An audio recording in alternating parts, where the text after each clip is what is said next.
Rich Thompson suited up in the purple and gold uniform of the JMU Dukes from 1998 to 2000. To say that his 12-year journey to make an impact in the major leagues has been eventful would be an understatement. But now he has the chance to make an impact in a pennant chase with the Tampa Bay Rays, and we had the chance to catch up with Rich on a visit near home to one of the best ballparks in baseball, Camden Yards. It's been crazy. It started out pretty normal, with another spring training with the Phillies. I went back up to Allentown, Pennsylvania, and then May started getting crazy. I got traded over to the Rays, back to the big leagues for the first time in 8.5 years, and then to Durham and back here again. A little bit of both. I mean, maybe some of it was wishful thinking, but I always felt like, I still had the skills to help contribute at major league level. And, there were times when it didn't look very promising, and others that looked pretty close. And then this year, it kind of all came to fruition. I got a little bit choked up. I mean, it was certainly not something that I saw coming. I thought if I was ever going to get called up, it would be with the Phillies. Been with them for the past 5 years. So to find out I was going to the Rays was the first thing he told me, and then he kind of let me sink in for a second and told me I was going straight to the big leagues, and it was just pretty overwhelming. Yeah, it was great. I mean, first of all, first game I came back for was pouring with rain, so the dome came in handy.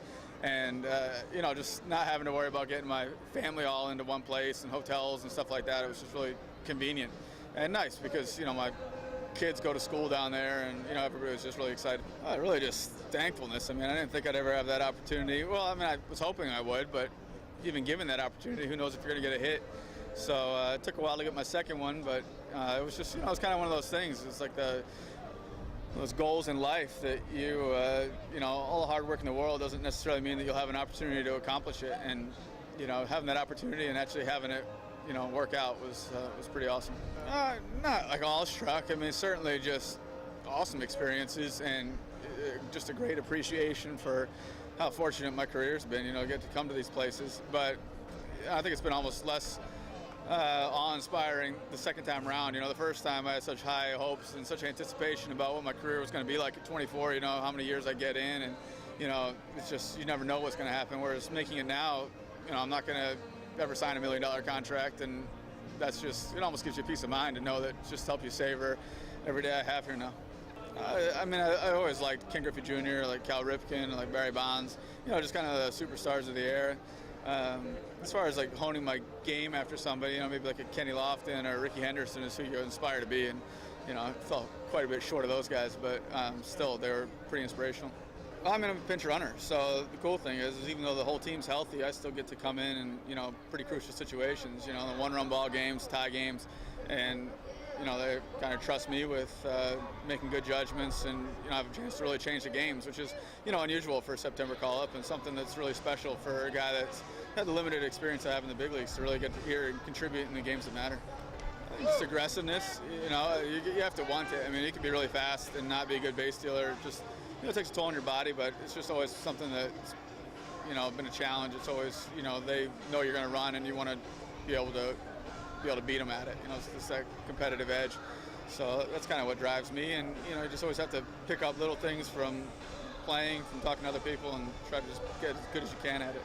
I felt fulfilled as far as my career before. I don't think like this validates anything for myself or my family. I get everything I had every year for the past 12 years. I'm certainly thankful to have this opportunity, but for me, it's not a validation. For a lot of people looking on the outside and saw, a guy in their early, 30, 32, 33 years old playing in the minor leagues probably looked like a kind of a waste of time. So now everybody thinks it's worth it. But for me, it's been worth it the whole time. I don't know. I had probably my best year ever this year. So it's just tough to tell. I take it year by year. It's been great. You get what you put into it a lot of times, and some guys want the extra opportunity, but I feel like I could have played in the big leagues for a lot longer than I did, but I'm certainly not upset or feel like I have a chip on my shoulder because I didn't get more of an opportunity. I'm thankful for the ones I've had, and it's been a great journey and a great way to spend the past 12 years of my life. I didn't have many teams that wanted me, and they were one of them. They had a good academic program, which I thought was important. If I could, get somewhere that was maybe even a little bit over my head academically, and somewhere that I, could hopefully, if I had success, go on to play professional baseball, I thought that was a pretty good mix. It was great. T. Riley, I think he's the all-time leader at JMU, and he's a real professional in college. He just went about the game the right way, and I think he was a good mentor for me and for a lot of the players that came up playing with him. Oh yeah, I think so. I got my degree. I would have liked to have more success as a team while we were there. We didn't have very, productive seasons as far as conference tournaments or regionals or anything like that. But I got to play in the Cape Cod League. I got to play professional baseball. So individually, I had some good things happen. But it certainly would have been a lot more fun to have more success as a team. Just getting the reps. I mean, you're out there every day. You got a hitting coach. Started with Todd Raleigh, and then Bartlett was there when for my last 3 years. So, just kind of learning the finer points of the game. I came in pretty raw, and they helped, kind of teach me the right way to do things.